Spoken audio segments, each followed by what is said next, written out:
অসংখ্য ধন্যবাদ। শুভ সন্ধ্যা সবাইকে। আজকে আমি আবার ফেসবুক লাইভে চলে এসেছি একটা কারণে। আমাদের এই মুহূর্তে সাম্প্রদায়িক উস্কানি কারা দিচ্ছেন, কারা কিভাবে সাম্প্রদায়িক উস্কানি দ্বারা উত্তেজনামূলক বাক্য প্রদান করে আমাদের ত্রিপুরা রাজ্যকে অশান্ত করার চেষ্টা কারা চালাচ্ছেন, সেই সম্পর্ক নিয়েই আমার ব্যক্তিগত মতামত এবং সবার কাছে অনুরোধ রাখতে চাইব যাতে আমাদের শান্তিটা বিনষ্ট না হয়। কেননা বিগত কয়েকদিন যাবৎ আমরা দেখতে পাচ্ছি যে আমরা সোশ্যাল মিডিয়া খুললেই, ইউটিউব খুললেই বা ফেসবুক খুললেই আমরা দেখতে পাচ্ছি যে একটা জাতির সাথে আর একটা জাতির মধ্যে একটা মত বিরোধ। সেই মত বিরোধটা বা সেই একটা যে আমাদের মধ্যে যে উত্তেজনামূলক যে কথাবার্তা সেটা কোথা থেকে আসলো এবং সেই উস্কানিমূলক সাম্প্রদায়িক যে বাকবিতণ্ডা সেটা কোথা থেকে এলো এবং কিসের দ্বারা উৎপত্তি হলো, কারা উৎপত্তি করেছিল এবং বর্তমানে কি চলছে সেটাকে নিয়ে আমার ব্যক্তিগত মতামত প্রকাশ করব।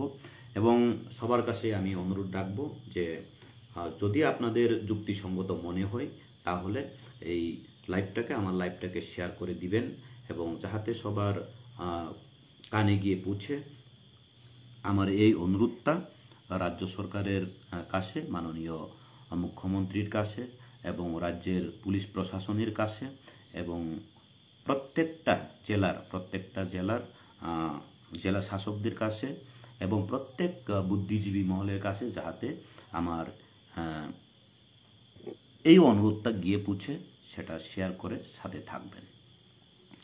প্রথমেই আসি, এখন বর্তমানে দেখছি আমরা যে সাম্প্রদায়িক যে একটা উস্কানিমূলক কারা তৈরি করেছিল এবং আমরা এখন সোশ্যাল মিডিয়া খুললেই দেখি এক জাতির তিপ্রাসা বাঙালিদেরকে বকাবকি করছে এবং বাঙালি জাতিরা তিপ্রাসাদেরকে বকাবকি করছে এবং শুধু উত্তেজনামূলক বাক্যই আদান প্রদান হচ্ছে এক তরফ থেকে দ্বিতীয় তরফ থেকে এক তরফে। সেটা বন্ধ হওয়া উচিত এবং রাজ্য সরকার, আমাদের পুলিশ প্রশাসন, আমাদের যে এসবি ব্রাঞ্চ, সিভিল ব্রাঞ্চ নতুবা যারা গোয়েন্দা বিভাগের তরফ থেকে নিরপেক্ষভাবে সেটাকে তদন্ত করে উপযুক্ত শাস্তি দেওয়া অতি প্রয়োজন। এবং আজকে আমি কয়েকটা তথ্য তুলে ধরব, প্রমাণ ছাড়া আমি কথা বলবো না, প্রমাণ দিয়েই কয়েকটা তথ্য তুলে ধরবো। পরবর্তীতে আমি বলতে এইসব ব্যাপারটাকে নিয়ে আপনাদের সাথেও আলোচনা করব এইসব ব্যাপারটাকে নিয়ে। তো দেখছি কয়েকদিন আগে যখন লাঠিয়াল বাহিনী নিয়ে অ্যাকচুয়ালি আগরতলাকার জিরানিয়াকার, আমবাসাকার, কাঞ্চনপুর কার, তেলিয়ামুড়া কার, বাঙালির একতরফা যে বাঙালির বলে যে একটা জাতির কথা বলে যে সাম্প্রদায়িক যে উত্তেজনামূলক স্লোগান কারা তুলেছিল সেটাকে ব্যাখ্যা করুন প্রথমে। আর এর মধ্যে দেখছি এই মুহূর্তে ওই যে সাম্প্রদায়িক সুরসুরিটাকে মদত দিচ্ছেন আমাদের ত্রিপুরা রাজ্যের কিছু সংখ্যক আমাদের এই সমাজ গড়ার চাবিকাঠি, আমাদের এই সমাজের চতুর্থ স্তম্ভ বলে যারা নিরপেক্ষ সংবাদ মাধ্যম চালানোর জন্য যারা উৎপত্তি হয়েছেন, তাদের মধ্যে থেকেই দেখা যাচ্ছে ওনারাই কিন্তু এই সাম্প্রদায়িক আগরতলাকার বাঙালির সেই প্রচারটাকে ওনারাই কিন্তু এগিয়ে নিয়ে যাচ্ছেন এবং সাম্প্রদায়িকতার সুরসুরিটাকে ওনারাই মদত জুগিয়ে রয়েছেন। নিরপেক্ষ সমাচার প্রদান না করে এক পক্ষকেই দোষারোপ করার ফলে আমাদের আজকে এই ত্রিপুরা রাজ্যের এই একটা উত্তেজনামূলক যে সৃষ্টি হয়েছে। কারণ যখন গৌরাঙ্গবাবুদের দল লাঠিয়াল বাহিনী নিয়ে আগরতলার মতো জায়গাতে আগরতলার মতো জায়গা, জনমিশ্রিত জায়গা, সেখানে সর্বজাতির লোকেরাই বাস করেন, সেখানে বাঙালি জাতির লোকেরা বাস করেন, সেখানে তিপ্রা জাতিদের লোকেরা বাস করেন, সেখানে হিন্দু, মুসলিম, বুদ্ধিস্ট, শিখ, জৈন সর্বধর্মের লোকেরাই, খ্রিস্টান সর্বধর্মের লোকেরাই সেখানে বসবাস করেন। কিন্তু কি করে বলতে পারলেন যে গৌরাঙ্গবাবুদের দলের তরফ থেকে যে আগরতলা কার, বাঙালির বলে, সেটা কেন বলতে পারলেন? সেই প্রশ্নটা আমি কোনো একটা বাংলা নিউজ চ্যানেলদেরকে জিজ্ঞেস করতে দেখেনি। আর মহারাজ প্রদ্যুৎ কিশোর দেববর্মা দিল্লির যন্তর মন্তরে গিয়ে যখন আগরতলা কার, আগরতলা আমার বলে যখন কথা বলেছিল, তখন সাম্প্রদায়িক একখা দিয়ে তখন মহারাজকে বিভিন্ন চ্যানেলে, বিভিন্ন সমাচার মাধ্যমে আমি দেখেছি, বিভিন্ন যারা নিজেকে সমাজের চতুর্থ স্তম্ভ বলে দাবি করেন তাদেরকে দেখেছি একতরফা দোষারোপ করে সেই আমাদের মহারাজ প্রদ্যুৎ কিশোর দেববর্মাকে সাম্প্রদায়িক একখা দিয়েছেন। কিন্তু আমি বলতে চাই, যদি সমাজের সুস্থতা কামনা করেন, সমাজকে গড়ার জন্য আপনাদের যদি ইচ্ছা থাকে, তাহলে একতরফা যুক্তি প্রকাশ করবেন না, একতরফা সমাচার এইভাবে প্রকাশ করবেন না। আমার অনুরোধ। মহারাজ কি কারণে, কোন কথার ভিত্তি করে যে দিল্লির যন্তর মন্তরে গিয়ে উনি আগরতলা আমার বলেছিল, সেটাকে প্রথম যাচাই করুন, সেই সংবাদটাকে প্রথম প্রচার করুন। গৌরাঙ্গ বাবুরা আগরতলার মতো জায়গাতে লাঠিয়াল বাহিনী নিয়ে, ইউনিফর্ম পরিধানকারী লোকদেরকে নিয়ে আগরতলা কার, কাঞ্চনপুর কার এবং তেলিয়ামুড়া কার এবং বিভিন্ন জায়গা কার বলে যারা দাবি করেছেন, আমবাসা কার বলে যারা দাবি করেছেন, ওরা কিভাবে বলতে পারে যে শুধুমাত্র বাঙালি জাতি, বাঙালিদেরই যে আগরতলা, বাঙালি জাতিরই শুধু যে কাঞ্চনপুর, বাঙালি জাতিরই শুধু যে বিভিন্ন জায়গার নাম যে বলেছিল, সেটা কি করে হয় তাদের, সেই ব্যাপারে কখনো ওনারা বিশ্লেষণও করেন নাই এবং সেই সংবাদটাকে প্রচারও করেন নাই। তাহলে আমি বলতে চাই যে গৌরাঙ্গবাবুরা যেই বলেছিল যে আগরতলাকার বাঙালির, উনি কোন যুক্তিতে বলেছেন যে আগরতলা শুধু বাঙালির? আগরতলা কেন বাঙালির হবে? আর মহারাজ যখন বলেছিল আগরতলা আমার, মহারাজ যখন বলেছিল, তা আগরতলাকার যখন মহারাজ আমার বলেছিল, সেই যুক্তিটা আমি একটু খতিয়ে দেখি, আপনারাও একটু খতিয়ে দেখবেন। গৌরাঙ্গবাবু কি করে বলতে পারেন যে আগরতলা বাঙালির? গৌরাঙ্গবাবু কিভাবে বলতে পারেন যে কাঞ্চনপুর বাঙালির? শুধু বাঙালির কেন হবে? কাঞ্চনপুরেতে রিয়াং সম্প্রদায়ের লোকেরা থাকে, দাস সম্প্রদায়ের লোকেরা থাকে, দেবনাথ সম্প্রদায়ের লোকেরা থাকে, সেখানে অনেক জাতির বসবাস, মিশ্র বসবাস, সেখানে দাল্লং সম্প্রদায়ের লোকেরাও আসে, চড়ই সম্প্রদায়ের লোকেরাও আসে, হালাম সম্প্রদায়ের লোকেরাও বসবাস করে, সেখানে অনেক সম্প্রদায়ের লোকেরাই বাস করে।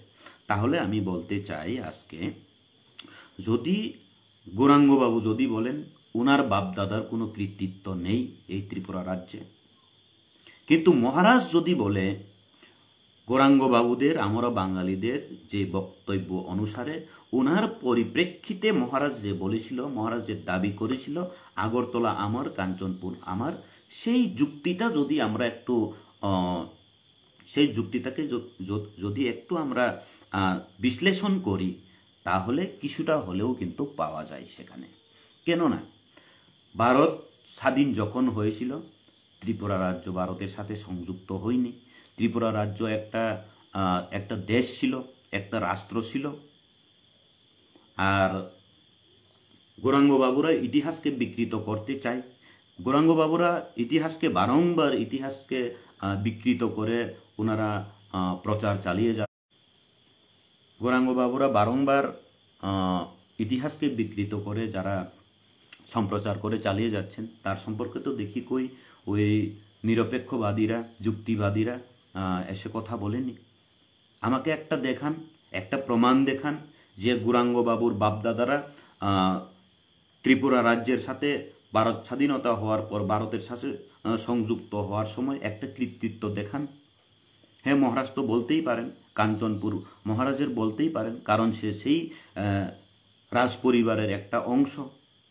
উনি যদি না করলেও ওনার বাপদাদারা করেছিলেন। কাঞ্চনপুরের জায়গাটাকে যখন 1971 সালে যখন বাংলাদেশে বিতাড়িত হয়ে অনেকে প্রশ্রয় চেয়েছিলেন, প্রশ্রয় চাওয়ার ফলে স্বস্তি সমিতিকে সেখানে আমাদের সেই রাজমাতা কাঞ্চন প্রভা দেবী, রাজমাতা শুধু আমাদের ত্রিপুরা জাতিদের জন্য ছিল না, আমাদের রাজপরিবার ছিল শুধু ত্রিপুরা জাতিদের জন্য নয়, আমাদের রাজপরিবার আমাদের ত্রিপুরা রাজ্যের গর্ব, আমাদের ত্রিপুরা রাজ্যের গর্ব। যারা ত্রিপুরাবাসী সবাই রাজপরিবারকে স্বীকার করেন এবং রাজপরিবারের কৃতিত্বকে ওনারা মানেন। হ্যাঁ, সেই রাজপরিবারের রাজমাতা কাঞ্চন প্রভা দেবী সেখানে কাঞ্চনপুরের স্বস্তি সমিতিকে জায়গা দান করেছিল, মাথাগুচ্ছ জায়গা দান করেছিল। তাহলে কেন মহারাজ বলতে পারবেন না যে কাঞ্চনপুর আমার বলে? উনার না হলেও তো উনার বাপদাদার ছিল, এবং মহারাজ সেই কথা বলার কোনো প্রয়োজনই ছিল না। যদি ওই গৌরাঙ্গ বাবুরা, গীতাঞ্জলি মহোদয়ারা যদি এই কথা না বলতো, শুধু আগরতলা বাঙালির, কাঞ্চনপুর শুধু বাঙালির যদি একতরফা না বলতো, মহারাজ কোনোদিন বলতেন না আমাদের মহারাজ প্রদ্যুৎ কিশোর দেববর্মন। ওই পরিপ্রেক্ষিতে বলেছিল, কিন্তু সেটাকে উল্টোভাবে ঘুরিয়ে এক পক্ষ সংবাদ মাধ্যমরা চালিয়ে উস্কানির মদত জুগিয়েছেন। আজকের দিনেও দেখেছি, আজকের দিনেও দেখতে পাই যে একতরফা নিউজ চালিয়ে যাচ্ছেন। বিগত কয়েকদিন আগে আমি দেখেছি যে আমবাসার মতো জায়গাতে গৌরাঙ্গ রুদ্রপাল বাবুরা এসে এখানেও একটা উত্তেজিত সৃষ্টি করার চেষ্টা করেছে। আমাকে আমবাসার একজন ব্যক্তি, উনি নাম প্রকাশ করতে বারণ করেছেন, আমার খুব ভালো বন্ধু, একজন বাঙালি হয়, আমাদের ভারতীয়, আমাদের ত্রিপুরা রাজ্যের পুরাতনবাসী, আমার একজন ভালো বাঙালি বন্ধু আমাকে ছবি পাঠিয়েছেন, এবং আমি দেখতেও পেরেছি যে আমার ফেসবুক পেজে দেওয়া আছে। আপনারা দেখবেন, প্রচার করবেন, বিবেচনা করবেন যে বিগত কয়েকদিন আগে গৌরাঙ্গ রুদ্রপালরা আমরা বাঙালির ঐক্য বলে এখানে এসে আমরা বাঙালি দলে প্রায় 40 জনকে যোগদান করিয়েছেন। সেই যোগদান যেখানে করিয়েছিল, সেই যোগদানকারীদের মধ্যে আমি দেখেছি যে আমবাসাবাসীরা প্রায় লোকেরাই জানেন যে সেখানে 13 পরিবারের একটা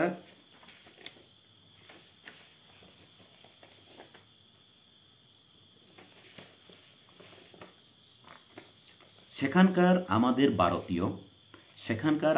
ভারতীয়, আমাদের ত্রিপুরার বাসিন্দা, আমি তিপ্রাসা বাঙালি বলে বলতে চাই না, ভারতীয় হিসেবে বলতে চাই।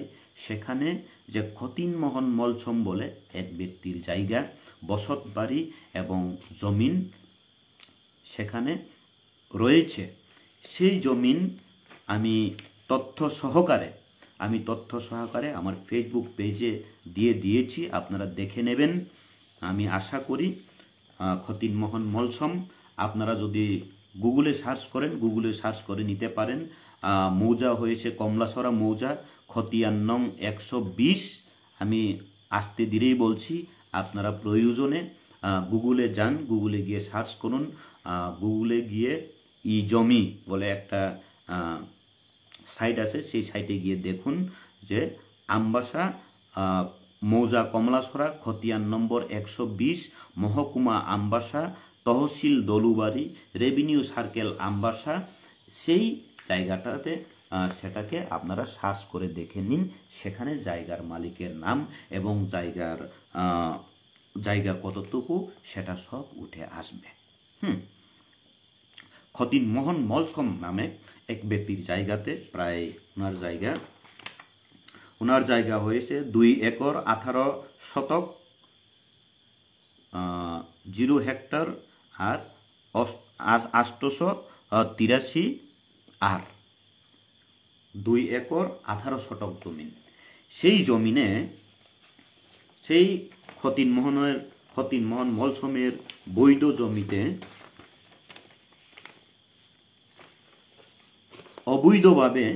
অবৈধভাবে 13টা পরিবার সেখানে দখল করে বসে রয়েছেন। সেখানে দখল করে বসে রয়েছেন। আর সেই 13 জনের মধ্যে আমি নামটা বলে দেব। 1 নম্বর শ্রী রঞ্জিত দেবনাথ, পিতা কৃষ্ণ দেবনাথ, ধীরেন্দ্র পাল, পিতা শম্ভু পাল, চিত্তরঞ্জন পাল, পিতা Debendra Pal, Gautam Pal, son of Gopal Pal, Ganesh Chowdhury, son of late Birendra Chowdhury, Sadhan Rudra Pal, Mahimchandra Rudra Pal, Dipak Rudra Pal, পিতা সাধন রুদ্র পাল, রূপক চন্দ্র পাল, পিতা সাধন রুদ্র পাল, নীরেন রুদ্র পাল, সুদন রুদ্র পাল, টিটু পাল, বিদুভূষণ পাল, বীরেন্দ্র দেবনাথ, পিতা কৃষ্ণদন দেবনাথ, সুকেশ চৌধুরী, পিতা বীরেন্দ্র চৌধুরী,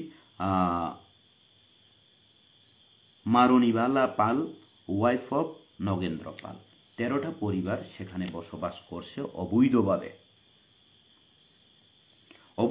13টা পরিবার সেখানে বসবাস করছে। এবং এই বিগত কয়েকদিন আগে আমি এখানে অনেকটা রুদ্রপালের নাম দেখেছি, যে সুদন রুদ্রপাল, দীপক রুদ্রপাল, রূপক রুদ্রপাল, নীরেন রুদ্রপাল, আরো অনেকের নাম দেখেছি। এবং বিগত কয়েকদিন আগে গীতাঞ্জলি মহোদয়ারা বলেন যে সাম্প্রদায়িক কারা, আগরতলা কার, আমবাসা কার, আমি সব জায়গার কথা বলবো না। এখন যদি বলতে চাই, গৌরাঙ্গ বাবুরা বিগত কয়েকদিন আগে কুলাই বাজারে এসে যারা 40 পরিবারের আমরা বাঙালিতে যোগদান করেছে বলে যে ছবিটা প্রকাশ করেছেন, সেখানকার আমার একজন ভালো বাঙালি বন্ধু আমাকে ছবি পাঠিয়েছেন যে ওই 13 পরিবারের থেকে অনেক অংশের লোকেরাই সেখানে প্রথম সারিতে দাঁড়িয়ে রয়েছেন। তাহলে আমি এখন বলতে চাইব, সেই 13 পরিবারের জায়গার মালিক কে? যদি তখন বলে রুদ্রপাল বাবুরা, গীতাঞ্জলি মহোদয়ারা যখন বলে বাঙালির যদি বলে, আমি বলতে চাইব সেটা না।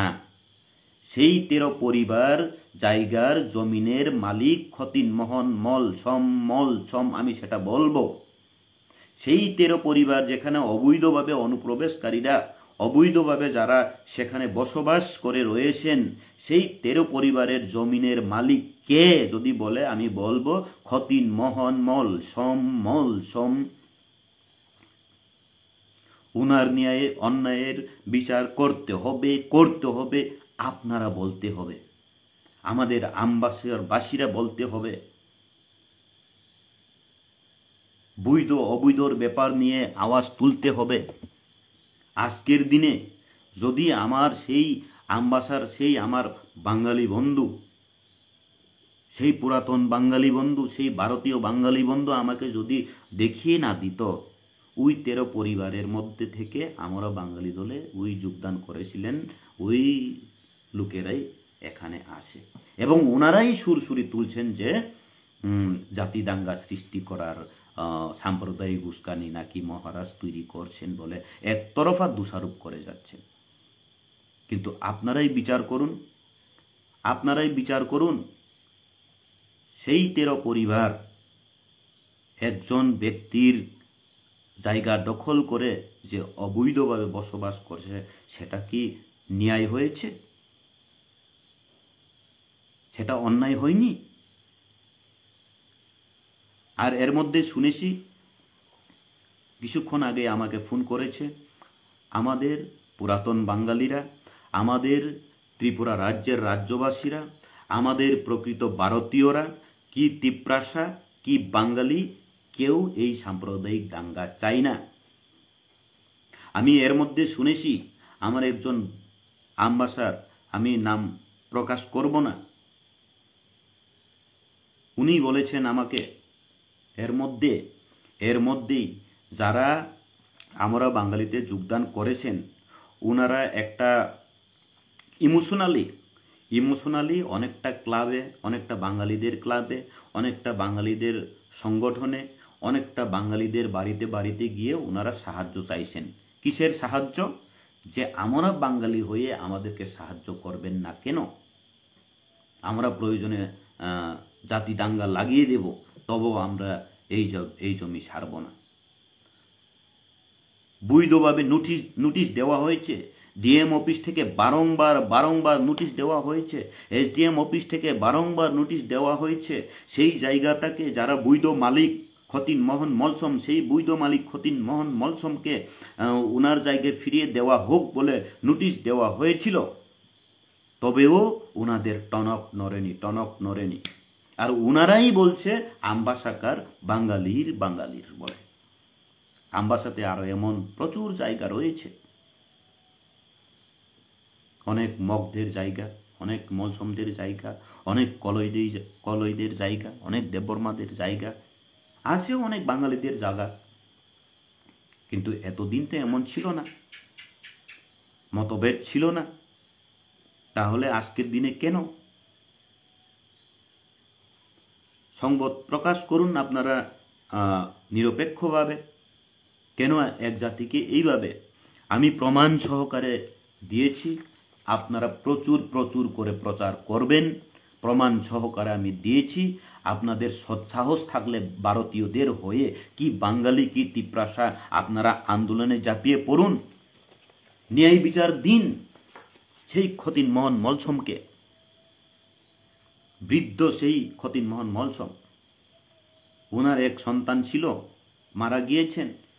কি কারণে মারা গিয়েছেন সেটা তো আমরা সঠিক জানতে পারি নাই।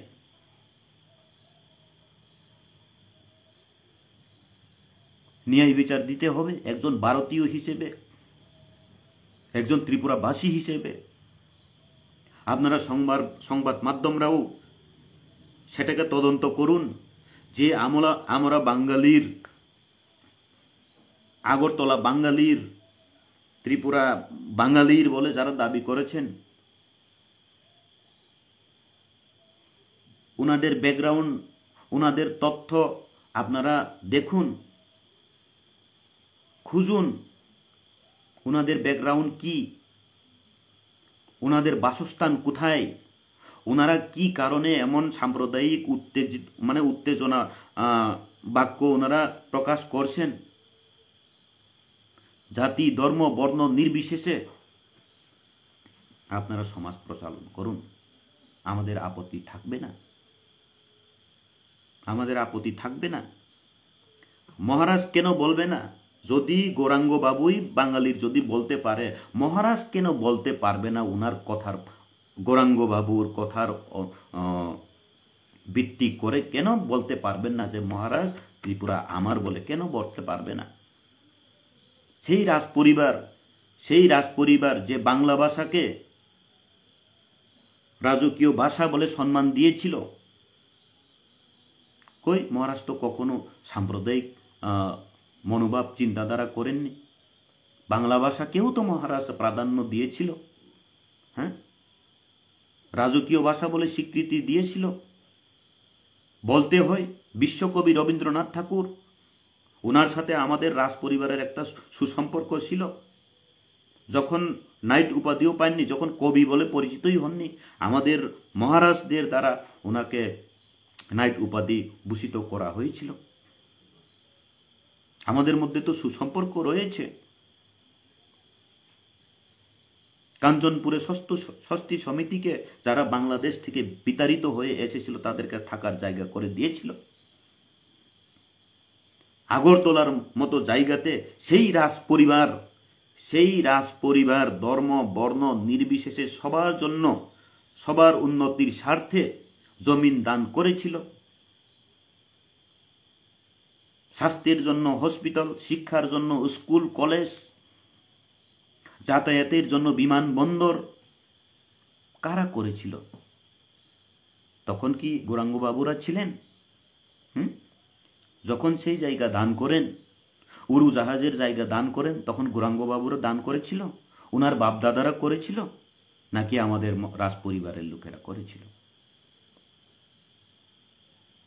যখন ত্রিপুরা রাজ্যও ছিল না, ত্রিপুরা একটা দেশ ছিল, একটা রাষ্ট্র ছিল, ত্রিপুরা রাষ্ট্রর সাথে ভারত দেশের সাথে ত্রিপুরার দেশ যখন চুক্তি হয় তখন কে চুক্তিটা করেছিল? যদি গৌরাঙ্গ বাবুদের বাপদাদাদের জায়গা হতো তাহলে গৌরাঙ্গ বাবুরাই তো সেখানে সিগনেচার করতো না। স্বাক্ষর কে করেছিলেন? ত্রিপুরা রাষ্ট্রর সাথে ভারত রাষ্ট্রর স্বাক্ষর কাদের মধ্যে হয়েছিল? সেই রাজ পরিবারের দ্বারাই তো হয়েছিল না। তাহলে ত্রিপুরা রাজ্য কার যদি বলতে চাই, ত্রিপুরা রাজ্য এখন বর্তমানে সবারই, যেই মালিক তাদেরই। নিরপেক্ষতা বজায় রাখুন। কিন্তু আমাদের মহারাজ প্রদ্যুৎ কিশোর দেববর্মা যেই কথাটা বলেন তার পরিপ্রেক্ষিতে, গৌরাঙ্গবাবুর পরিপ্রেক্ষিতে যদি মহারাজ বলেন, হ্যাঁ মহারাজের সত্যতা কিছু পাওয়া যায়। এখন বর্তমান গণতন্ত্র যুগ, রাজা বলে নেই আপনারা মনে করেন, হ্যাঁ আমরা আমাদের হৃদয় থেকে আমরা সম্মান জানাই সেই রাজ পরিবারের কৃতিত্ব, সেই রাজ পরিবারের সম্মান, সেই রাজ পরিবারের কৃতজ্ঞতা আমরা স্বীকার করি বলে আমরা সেই রাজ পরিবারের বংশধর মহারাজ বলে আমরা সম্বোধন করি, সম্মান জানাই।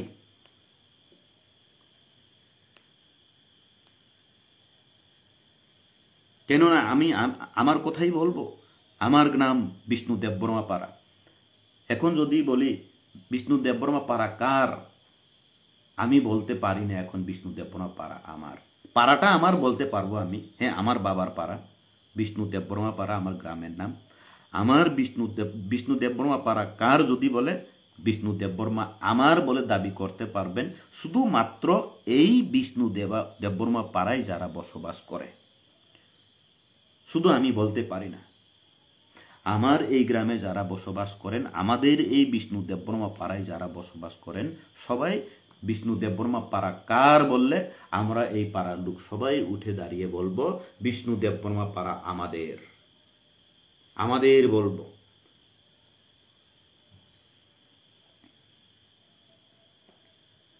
আমার বাবা নেই, আমার বাবা মৃত হয়ে গেছেন, ইহলোক ত্যাগ করেছেন। ইহলোক ত্যাগ করেছে বলেই যে আমার বাবার কৃতিত্ব এখানে থাকবে না, সেটা তো হয় না, সেটা হয় না। সত্যতাকে স্বীকার করতে হবে। সেই রাজন্য যুগ এখন নেই, গণতন্ত্র যুগ আসে বলেই সেই রাজ পরিবারের বংশধরকে আমরা কি মানতে পারি না, সম্মান দিতে পারি না, সম্মান দিতে পারি না? রাজপরিবার কি আমাদের শুধু তিপ্রা জাতিদের জন্য ছিল? না, রাজপরিবারের কৃতিত্ব সাম্প্রদায়িক সেখানে কিচ্ছু দেখা যায় না। ধর্ম বিরোধী ছিল না। যখন ত্রিপুরা রাজ্য একটা রাষ্ট্র ছিল তখনও ধর্ম বিরুদ্ধে ছিল না আমাদের মহারাজ, আমাদের রাজপরিবার কোনো জাতির বিরুদ্ধে ছিল না, কোনো ধর্মের বিরুদ্ধে ছিল না। এর কারণেই তো রাজন্য যুগে সেখানে আমাদের খ্রিস্ট ধর্মাবলম্বীদের জন্য চার্চ তৈরি হয়েছিল, হিন্দু ধর্মাবলম্বীদের জন্য বিভিন্ন মন্দির তৈরি হয়েছিল, বুদ্ধিস্ট ধর্মদের জন্য বুদ্ধ মন্দির তৈরি হয়েছিল, মুসলিম ধর্মাবলম্বীদের জন্য সেখানে আজান করার জন্য সেখানে মসজিদ তৈরি করা হয়েছিল। তাহলে কি করে বলতে পারেন যে সেই রাজ পরিবারের বংশধর সাম্প্রদায়িক বলে? যুক্তিটা দেখান। আর ইতিহাসকে বিকৃত করে যারা উল্টো পাল্টু কথা বলে তাদেরকেই সমর্থন জানাবেন, সেটা ন্যায় মনে করি না, সেটা উচিত মনে করি না। সেই বাংলাদেশ স্বাধীন হওয়ার পর, হ্যাঁ যখন দেশভাগ হয়েছিল, দেশভাগ হওয়ার সময় কে ভারতে থাকবে, কে বাংলাদেশে থাকবে, কে পাকিস্তানে থাকবে, কে ভারতে থাকবে, তখনই তো সিদ্ধান্ত হয়ে গেছিল না। এখন যদি বলে দেশভাগ হওয়ার পরেও যদি বলে